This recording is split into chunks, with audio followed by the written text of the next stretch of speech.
atong gihatagag value ang sacredness of marriage, no? Unsa gyud ka sagrado, unsa ka importante, unsa ka seryoso, unsa ang kaminyoon sa mata sa Dios. So lahi ra gyud kung kabaluta sa atong gisudlan. Okay? O usa ka dako kayo nga pribilehiyo nga naluwas ta.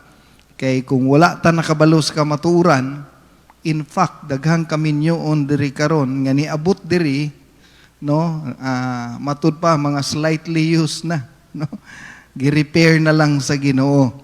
So gamay ra gyud kaayo ang kanang diri na ang naminyo. Kasagaran sa tuwa gikan sa gubot nga pamilya, broken ang family, nag-live-in, nag-uban pa. So, muna nga dapat na ito masabtan, muna nagtuon ta. So, part 1, nagisgot ta, unsa ka sagrado ang atong panumpa sa Ginoo.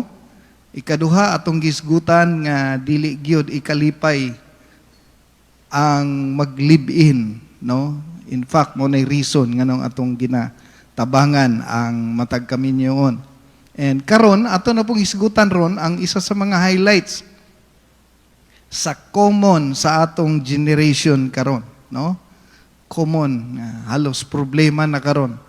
Kay naay mga tao diri sa church nga naa sila'y mga, ang term na to ana, long story, no? Basta gani dili na sila kasado unya naay mga history sa kinabuhi nga wala sa Ginoo, no? Na sila'y mga sitwasyon nga giatubang. Okay, so hallelujah. Remind na ko balik, no, nga kaning subject atong gisgutan karon dili gid ta pro-divorce. Kay tungod sa reason nga we give value to the Word of God, especially sa word nga covenant.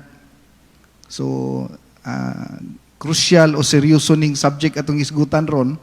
So, gusto lang ako i-remind sa inyo ha, nga dili ta pro-divorce, no? Kung dili suportaan ginato nga ang kaminyoon mag-sustain. Sa kaminyoon, manghigala, ang highlights is the covenant, kanang contract, no?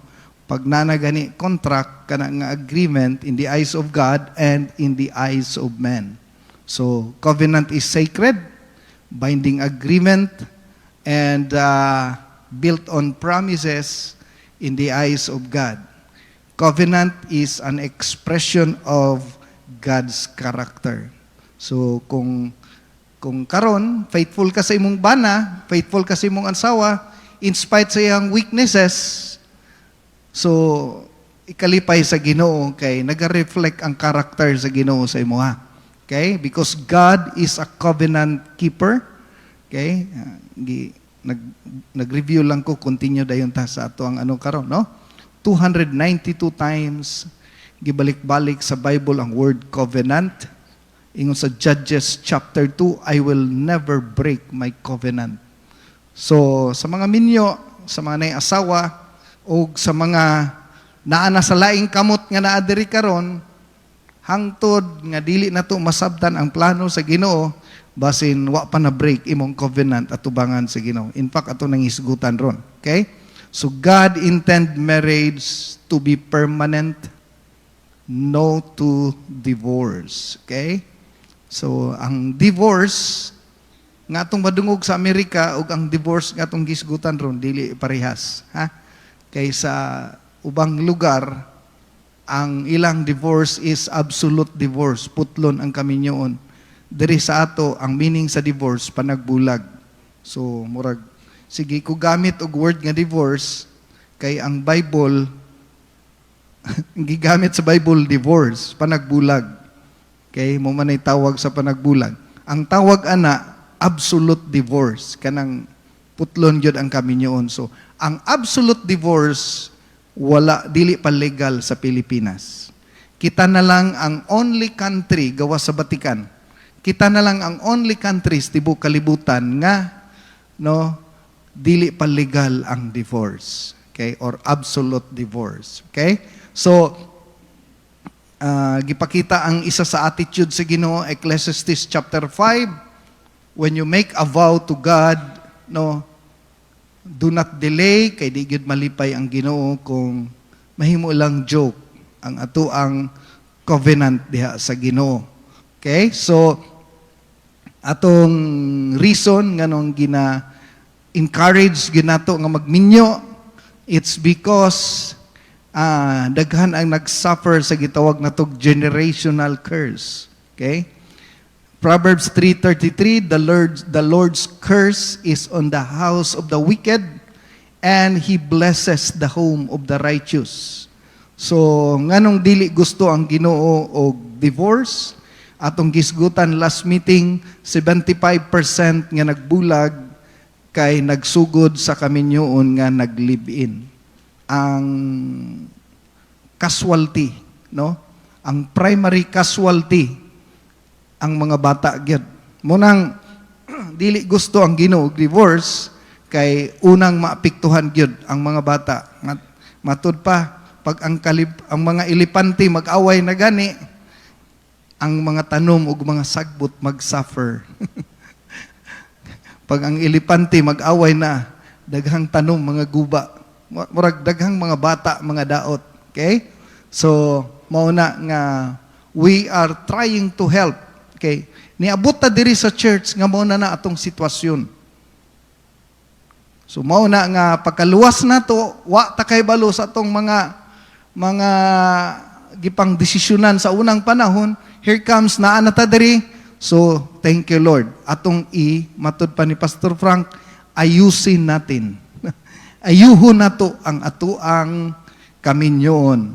So, to avoid costly mistake, let's obey the word of God. Okay? So, ang marriage is a pro-woman institution. Okay? It devalues woman kung dili nimo minyuan ang babae. Kay luoy kayo ang babae. Ang lalaki, murag pug ulitao, bisag 5 nay anak. So, protection na siya sa mga babae. Okay? Luoy kaayo. Ang babae, pag makaanak nagtulo, 4, 5, 6, wa na, deform na, tanan, deform na, wa nang kasiksi. Wa nang mga make-up, wa na ang mga pero ang lalaki, papugi ra gyapon. No? Di mahalatang minyo. Okay? So, mauna siya, isa sa mga bantayanan nato.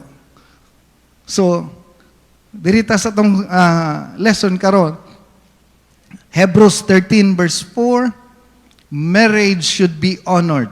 Okay? Ang kaminyoon, kinahanglan, tagaan ni siya pasidungog.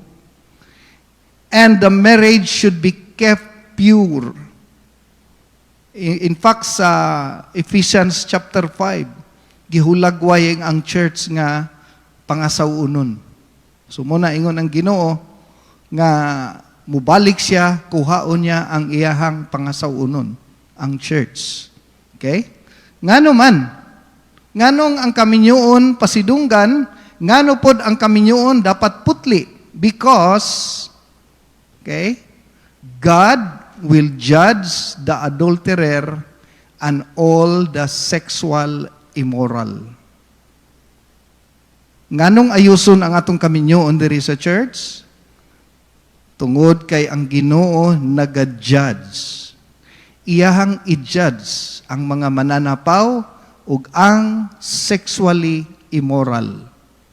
So, mauna, dili gyud palampason sa Ginoo ang iyang judgment. So kung ikaw karon minyo ka, naakay kanunay kauban sa opisina, imuhang driver or ang imong sekretary, be careful because God will judge the adulterer and all sexual immoral. Mauna, magbantay ta kung kinsa kanunay atong kauban, kinsa kanunay atong kaistorya, labaw sa tanan, kinsa kanunay atong ka-text o atong ka-chat. Kay wa mo kahibalo, no? Ambot ko na subject na ba nato diri ang Okay? So, no, mana nga wa mo kahibalo na ay gitawag na tog soul tie. Okay? Murag na lesson nato na diri sa una unsa nang soul tie. Ang soul tie is no, mga unseen force behind. Wa ka kahibalo na ay connection. Sa sige ninyong text, mag-order ko, magpa-deliver ko, mga sige ninyong text, na ay ma-develop.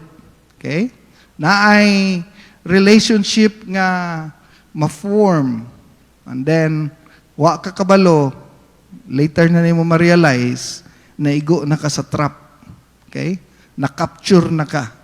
So muna nga ang advice sa Word of God, dagan palayo. No? Kung last na gani ang isgutan, dagan palayo. Because God will judge adulterer and all sexual immorals. Okay? 2 Timothy chapter 2 verse 22. Okay? Kung imong sabton diha, si Joseph ang perfect example sa pagpalayo sa kaulag. No? Flee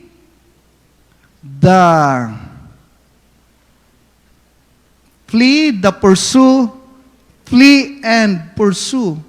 Murag na erase diha. Di na mao. Youthful lust dapat. Flee youthful lust and pursue righteousness. Okay?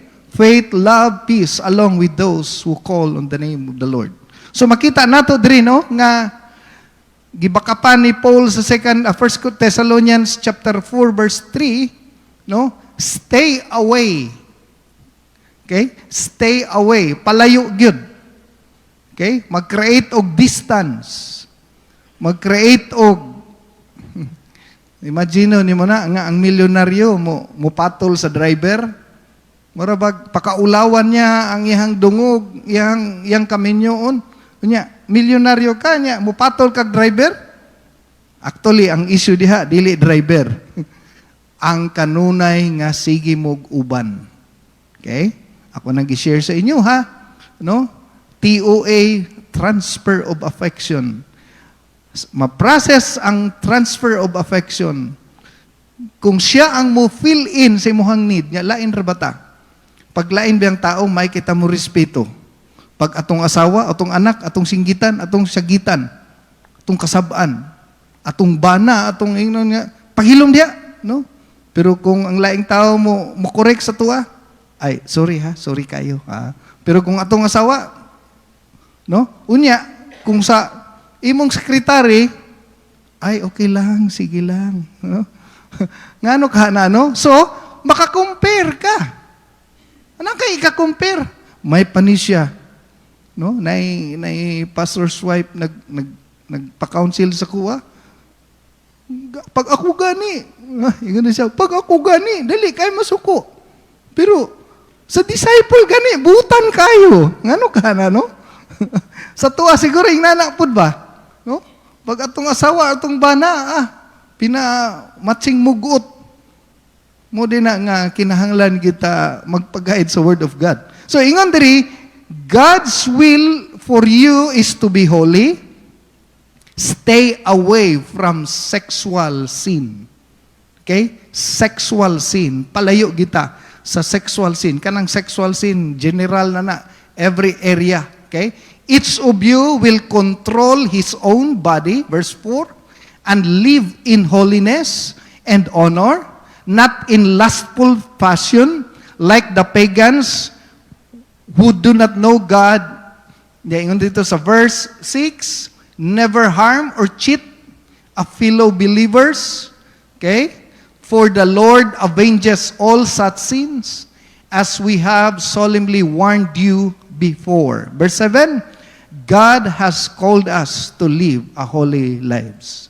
Kung tanaw ninyo, murag padong na ka, nga mingawon na ka, tanaw nimo murag special na imong treatment, hinay-hinay na og withdraw, no? Before it's too late. Okay? Ingon dito, anyone who refuses to live these rules, okay, ang ingon ang pulong sa Ginoo, o kanang unsay instruction matud pa ni Paul, you are rejecting God. So mo na manghigala nga sa karon nga generation, sa karon nga generation. Ano na kaayo, sensitive na kaayo kay karon nga generation, sayon ra i-connect sa laing tao, no? Ang imong mga karaang uyab ma-connect na nimo. Ang imong mga karaang karelasyon ma-connect na nimo. So you have to find way. Ngita kag way of escape. Kung pwede, wa kay number nila. Kag naman may transaksyon. Kung pwede, pangitag laing transaksyon. Okay? Kay one day, mahimo siyang trap sa imuha. Nya, kabalo biyata sa law of familiarity. Okay? Mga mag-asawa, mga bana, sa una, gamay lang bikil sa imong asawa or bana. Mayon ay kag, kumusta? Naunsa na ka? Pero karon wala na tungod sa word familiarity.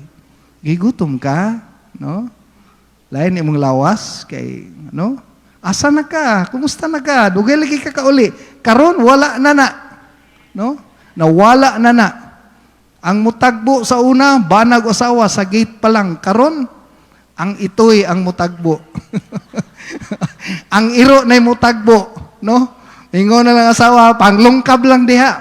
Pero sa una, kay tungod sa law of familiarity. And that is why very dangerous kayo karong panahon na. So, kani nga subject is to remind us marriage should be honored. Okay? Marriage should be honored. Bisag nata sa nakawangkig-wangkig na ning atong dagway, no? Good morning lang gihapon. No, good evening, gigutom na ka. Kumusta imong tulog? Unsa imong damgo gabi, no? Mo na ibalik lang nato ning atong mga kagahapon sa una. Okay? So, immorality must be judged inside the church. 1 Corinthians chapter 5 verse 9 to 13. Okay? Gibisaya gyud nako ni. Ingon diri sa verse 9, dili kamo makig-uban sa mga makighilawas, gawas sa kaminyoon. Kabalo ka kaning instruction? Instruction ni sa church people, dili ni sa mga unbeliever. Okay? Nganong nay restriction? Unsay warning din hi. Ingon diri sa verse 10, ang gipasabot nako dili ang mga tawo nga wala pa makailas sa Dios, nga makighilawas gawas sa kaminyoon, okay? Uban pang mga mangilad ng mga butang. Ingon dayon sa verse 11, ang akong gipasabot mao katong mga tawo nga nagpaila nga mga igsuon usab nato sa Ginoo apan nakighilawas gawas sa kaminyoon. Okay? Dili kamo angay makig-uban kanila bisan sa pagpangaon. Karon ako kasabot ana nganong usay ginaay mga restriction. Okay? There is a church. It's because matud pa they are fooling the church. Gibinuangan lang ta nila. Muna nga sa ato ang fellowship, the best that we can, as much as possible, ato yung gina-disiplina, ginabadlong, gina-guide. Okay? So, sa mga bago pa sa church, this time, basig makabati kag murag this is just a warning to us nga we are not tolerating, no? We are not tolerating. Dili ta pwedeng mga musikero diri nga mga immorals ug uban pa. Okay? Ingon sab diri sa verse 13, sa atong isikamato kay ang kasulatan nagaingon, papahuaan ninyo sa inyong grupo ang tawong dautan. Kabalo mo? Nganong gina-expel sila sa church? Pagdili maghinulsol. Okay? Ha? Masig ma-misinterpret nyo na, patay, ako na lang mo gawas ani. No, pagdili maghinulsol. Muna, dapat maghinulsol gyud ta. Okay? Kay narabay mga tao nga di mapasaylo sa Ginoo. Ang mga taong di maghinulsol, muna di mapasaylo sa Ginoo. Okay? Natay free will. Ato siyang bantayan. Okay. Di naman siguro na ako ni mabasa tanan, pero natay highlights diri. Kani nga mga verses tanan, no? Kamo na lay basa ana kay murag perti man ang daghana. Okay? Makita nato nga sa word of God, ang fornication is giwarn gid ni siya, no? Kuan gid siya kung baga devil's tool para ang Ginoo di gyud ka pamuhat sa imong life. Okay? Now, Ephesians 5:3, ingon diri, among you, there must not be even a hint of sexual immorality. No? Even a hint. Kabalo ka ng word nga hint? Kung sa kuan pa na, o sa Bisaya pa na, gamayng pasilip, gamayng clue, dapat wala daw hint of sexual immorality or of any kind of impurity. Okay? So, because these are improper in God's holy people. So, kanang word diya nga hint, in Bible times, pwede na siya sa imong seductive nga suot, o baka sa imuhang mga words nga ginagamit, pero karong panahon na, sobra pa sa hint. Kinaana sa atong cellphone. So, I suggest, no, kung gusto nimo nga na ay extra favor ang Ginoo sa imong life, kung dako kag struggle sa sexual immorality, tanggalan na lang, ayaw na lang pag-cellphone, no? Balik na lang kas tradisyonal kaysa masunog ka. So, ang pornography is a silent sin inside the church. So, kanang word nga hint, manghigala, ang Biblia nagaingon, bisan gani hint, bantayanan na kayo. Careful na kayo ta sa mga inani nga mga issues. Kay, ang mga batanon na to karon, bantayanan na kayo, itong mga youth. Kinahanglan, i-monitor na gid nato mga ginikanan kay karong panahon na di na nato mabantayan na sila yung mga private nga mga sekreto sa ilang kwarto nga wa nakakahibalo. So bisan hint na lang gani, and that is why kung magsuot pud mo, no, ay mo pagdagunot og tela, no. Di na mo lihok. Okay. Proverbs 24, verse 3 hangtod sa verse 4, by wisdom a house is built, and through understanding it is established. Through knowledge its rooms are filled with rare and beautiful treasure. Tanaw ninyo, unsaon daw para matukod ang balay? By wisdom. Okay? Wisdom. Ang knowledge comes from what you know. Wisdom comes from God. Okay? By wisdom, a house is built. And through understanding, it is established. Lahi ra gyud nang makasabot sa pamaagi sa Ginoo. Okay? Lahi ra gyud. Ang atong understanding before, o atong understanding kauban ang Ginoo, na gitawag nato nga dako kay tabang sa tuwa. So, ang strong relationship, ang happy nga marriage, ang intact nga family, magsugod gyud sa wisdom nga gikan sa Ginoo. Okay. So, dirita. Ang atong subject karon is about remarriage and divorce. Okay? So, only God can grant the divorce, not the court. Ang Ginoo lang gyud makagrant sa divorce, dili gyud ang korte. Okay. So, ato ning studihan karon, ha? Importante kini nga verse. Matthew 19. Ang mga Pharisee ilang gibitik si Jesus. Ingon sila, is it lawful for a man to divorce his wife for any and every reason? Okay? Mauna ang giingon sa mga Pharisee. Ingon si Jesus Christ, wala ba mo kabasa from the beginning? So makita nato nga gi-remind ni Christ nga original manufacturer's manual. Ingon sa dito sa verse 5, the two shall become one flesh. Verse 6, therefore, what God has joined together, let no man separate. Okay? Dili ang court ang mag-separate kung unsa ang gi-join together sa Ginoo. Now, ingon diri sa verse 8, Moses permitted you to divorce your wives because your hearts were hard. No, because of the hardness of the heart. So heart issue, no? Naisgutan na nato ni last meeting. Ang atong isgutan na pud karon, I tell you that anyone who divorces his wife except for sexual immorality and marries another, woman commits adultery. Okay? Nakaingon ang mga disciple na, kung mo naman lang na, di na lang ta magminyo. Okay? Bugat, taas ang standard sa Ginoo. Okay? So, tanaw na to ni. Atong sabtunto nga verse. Okay? Kanang remarriage, magminyo kapag usab. Ang divorce, makigbulag. Ha? Klarohon ako ang nadiha sa screen.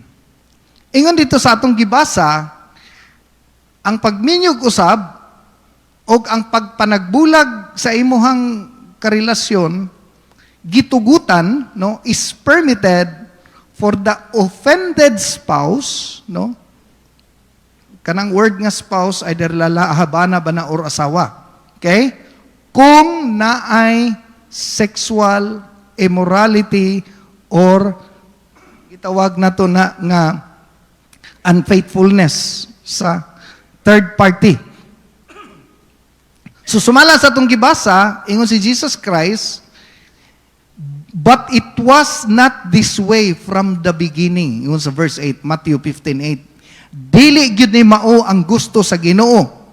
Gitugutan lang na tungod sa kagahi sa inyong kasing-kasing. Now, tanawa, si Jesus Christ nagsulti sa standard.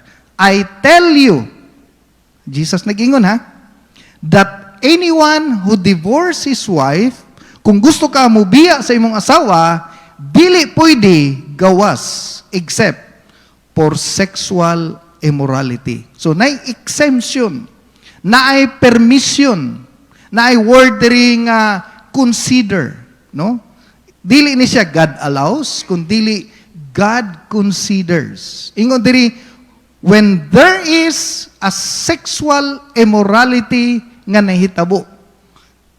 Unya, ang mahitabo manghigala tungod kay iyang gibreak ang covenant, iyang giputol ang agreement, iyang gibreak ang trust sa Ginoo nga iyang gisaaran at tubangan sa Dios, tungod niya na ingon ang Ginoo, then it is permitted.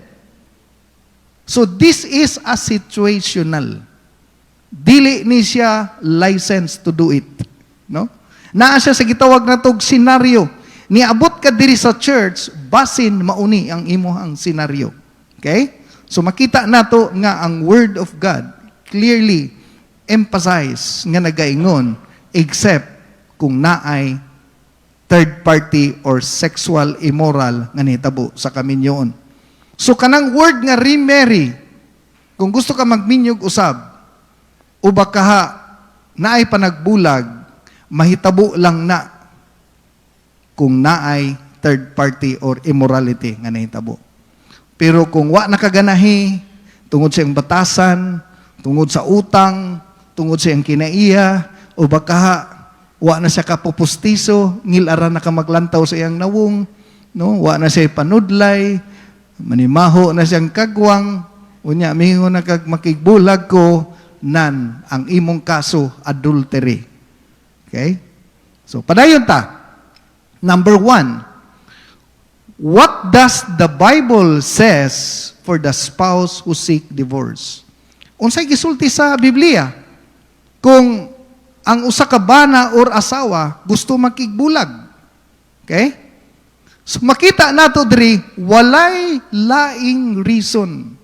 Dili pwede nga magminyo kag usab nga ang imong sitwasyon wa lang kaganahi, mamasboy siya, pakaon siya, tapulan siya, walay laing reason. Isa lang ang valid nga reason. Klaro ba? Ha? Klaro ba? Isa lang ang valid nga reason. The only reason is sexual immorality. So makita nato, no, ingon sa Matthew chapter 19 verse 9 nga kung ikaw karon naa ka sa laing kamot, wala pa ka naminyo, naa ka diri, siyempre di jud ka maminyo kay wa man kay 200,000 para sa imong annulment. No? O baka naa ka sa laing kamot karon nya ang imong kaso ingnani then klaro kayo makita nato nga dili ta ma-condemn. Okay? Romans, ang pulong sa Ginoo nagaingon, no, nga there is therefore, Romans chapter 8 verse 1, walay condemnation to those who are in Christ Jesus. Okay? So, atong padayon ni, ikaduha, what does the Bible says about remarriage for the spouse who did not seek the divorce?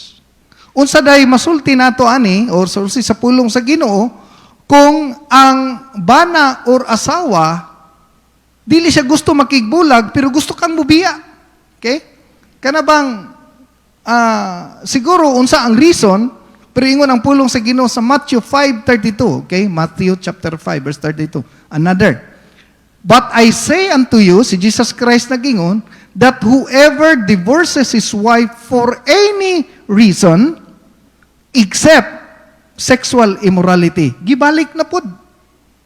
Okay? Kani, ang ano ba yan ni siya? Kanang Sermon of the Mount, mo ni ang Beatitudes, nga gi-continue pag-remind sa Ginoo. Ingon si Jesus Christ, I say unto you, klaro kaayo, for any reason except for sexual immorality, and whoever marries a woman. So siyempre, no? Gibiyaan ako akong asawa. Dili adultery among case, no? Wala siya nag-away lang mi. Walay third party. Nag-away lang mi. Unya maminyo kog lain nan nakakumit kog adultery. Kay wala may sexual immorality nga nahitabo. Wala. Akong asawa, wa man nangabit. Akong asawa, wa may laing lalaki. Nagbulag mi. Niadto kog Manila. Nagbulag lang mi. Pag ato na kog Manila, kita kog bagong babae dito. Nya akong giminyuan, nan nakakumit kog adultery. Kay ang akong case, dili sexual immoral. Okay? So, walay issue sa marital unfaithfulness. So, kung ang babae imong minyuan, kay basin ang babae, gibiyaan niya iyang bana siguro, way trabaho, palahubog, palainom, walay immorality nga nahitabo, nan ang mahitabo, ako nga makigminyo sa babae, makakumit kog immorality. Okay? Sa court, no? Sa legal court, ang tawag ana kay paramour, no? Paramour. Ang meaning sa paramour is secret relationship. Gitago lang nimo pero naay illicit, no? Secret affair.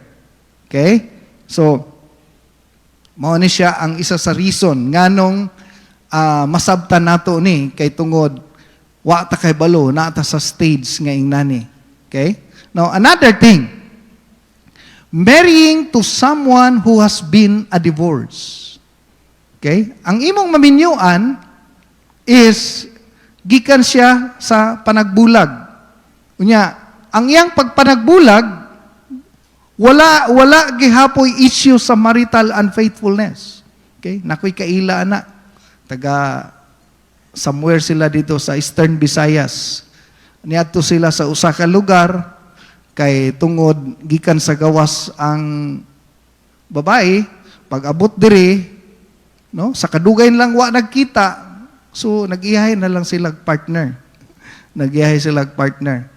So ang nahitabo, ang babae mismo nakaingon, no, pagka-save niya sa church, nangalagad siya sa Ginoo, ning biya gid siya sa iyang partner nga bag-o kay nga naman kabalo siya nga mali iyang gihimo. Thank God na made up ang iyang mind. Mga kabalo ka sa iyang word, di ko gustong may impyerno. Kay nalay ka na gitawag nato nga kapakyasan, matud pa, nahulog lang siya. So, ingon diri sa Matthew 5:32, but I say unto you, whoever divorces his wife for any reason. So, sa ato pa, iyang gibiyaan, dili immorality ang kaso. So, ingon din and whoever marries a woman who is divorced commits adultery. So, ang mahitabo, duha na noon sila makakommit. Gituklod niya iyang kaugalingon o ang iyang partner nga mahimong nagpanapaw. Okay? So, marriage na siya. Or married in God's sight, no matter what the court says. Basta walay sexual immorality, sa mata sa Ginoo, minyo ra gyud gihapon mo. Sa mata sa Ginoo, wala pa mo nagbulag. So, the only permitted, the only scenario that God considers is naa sa sitwasyon manghigala nga naay sexual immorality. So ako nagatuo na pipila usab dinhi nga naay mga ingnani nga scenario. So mao na po niya atong hisgutan last meeting. Unsaon na to pagsugod og bag-o. Kabalo ko kani nga subject daghan mog pangutana ani. So pwede mo mangutana sa kuha unya after ani nga simba para mahatagan mo ka ng katinawan, nagkinahanglan ka og counseling, nagkinahanglan ka guide para imong kinabuhi maplastar og matabangan. Okay? So after the service, pwede mo mudul sa kuha, i-guide mo, tabangan mo. Kaya ang atong only cure, labi na nga wala tayong mga papers nga murag pwede na to malegalize. Kaya kinahanglan na pa og kanang finances ug uban pa. And that is why we need counseling para pod maayos ang atuang kaminyoon. Kay daghang churches, halos tanang church nga kung mabisitaan, naagi problem sa mga ingnani. Pero that was before sa wa pata sa kamot sa Ginoo. Mao na ang ato ang mga life sa wala pata na luwas, no? So, ang mahitabo kung dili ta mahatag og katubagan ani, kay ang only cure biya nato diri is magmatinud-anon ta sa Ginoo. Mao ra ba gani cure nato day, mahimo tang faithful sa Ginoo. Kaya kung dili ta mahimong faithful sa Ginoo, then in the eyes of man, ang mahitabo immoral lagid gihapon ta. So nakinahanglan tad advice niya. Kung imo biyang sabton ang 1 Corinthians chapter 7, nagaingon biya dito nga kung maminyo kapag usab, this time around it must be a Christian marriage, no? Dapat only in the Lord. Muna ang iyon ang Biblia, only in the Lord. So thank God sa mga nag-fill up dito, nga mo appeal sa to ang gusto lang mo i-remind nga ayaw pagkuha og lisensya para lang makaikyas ka sa impyerno, kundili gipasabot nato sa sinugdanan pa nga ang imong kaminyoon is a call to die. Commitment na siya, no? Commitment na siya, ang imong gisudlan, usa na siya kapanawagan sa, pangit pod gamito ng word, panawagan sa pagpakamatay. Meaning, ang imong gisudlan, hangtod na kamatayon. Okay? Dili na siya, pwede nimo nga iuli. Kundili, usa ka desisyon nga atong buhaton at tubangan sa Ginoo. So, I hope, manghigala, no, kung naa makaani nga sitwasyon, nga ang imong kinabuhi sa una, di na ma-repair, di na mabalik, siguro di na ma-restore back tungod sa mga sitwasyon. Nya karon pa ta nakabalo sa kamaturan, karon pa naabri atong nauna diha sa Ginoo. Pasalamat ta nga naluwas ta. Na karon gusto na nato ayuson ang tanan. So na ako'y mga nailhan nga mga friends nga ang ilang kinabuhi manghigala gusto nila ayuson, ang uban nag-ipon na sila, na sila yung mga anak, sultian ta ka manghigala, walay condemnation sa tubangan sa Ginoo, mao na nga dapat mahimo tang mag-faithful diha sa Ginoo. Okay? Magmatinud-anon. Kay maura na ang ato ang cure at tubangan sa atong buhi nga Dios. Okay? Wala na.